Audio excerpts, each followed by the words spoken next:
La Mesa de la Unidad Democrática emitió un comunicado donde engloba todos los factores que tienen al país en una de las crisis políticas, económicas, sociales e institucionales más grandes de su historia.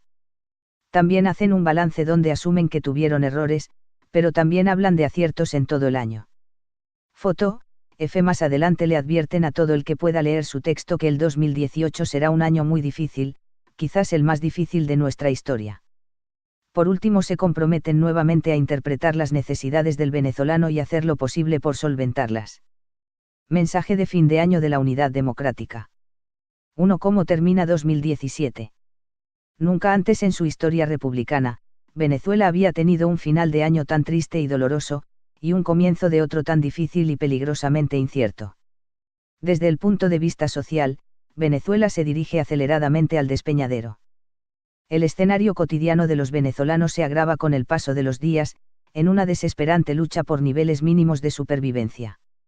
Nuestro país tiene hoy la mayor inflación del mundo y la única hiperinflación del planeta, el decrecimiento económico más severo de la región, la escasez de alimentos y medicinas más aguda de América Latina, la tasa de homicidios más alta del mundo, y es la nación más pobre en términos de ingreso de todo el continente, con un escandaloso 82% de familias por debajo de la línea de pobreza. Pero mientras esta tragedia humanitaria se desarrolla y los venezolanos se empobrecen, del cogollo gubernamental brotan los más escandalosos casos de corrupción. Quebraron nuestra principal industria, PDVSA, y los jerarcas del régimen pelean como pranes para decantar sus pugnas entre denuncias mutuas de narcotráfico, corrupción, malversación de fondos y negocios astronómicos. El cuento de la guerra económica era en realidad, según ellos mismos, una pandilla de corruptos que asaltaron a PDVSA y saquearon al país.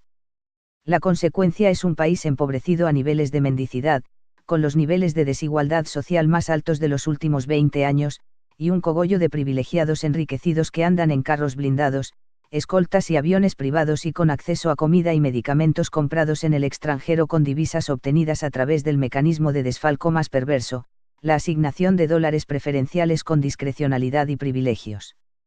En lo político, el régimen cada vez muestra su rostro más cruel y autoritario. Al robo descarado del referéndum revocatorio en 2016 y los golpes de Estado continuados para desconocer la voluntad popular, alterar la Constitución y desmantelar lo poco que quedaba de institucionalidad democrática, siguió una sangrienta represión que costó la vida a más de un centenar de venezolanos, sin contar los heridos y detenidos, y sembró de dolor y luto a la familia venezolana. No contento con ello, el régimen decidió imponer, de manera ilegítima y fraudulenta, un nuevo mecanismo de control y represión al que denominan Asamblea Constituyente, que solo ha servido para derogar de espaldas al pueblo la Constitución de 1999, perseguir a dirigentes de la oposición, inhabilitar a partidos políticos, y agravar con sus decisiones la ya crítica situación económica y las cada vez peores condiciones de vida de la población.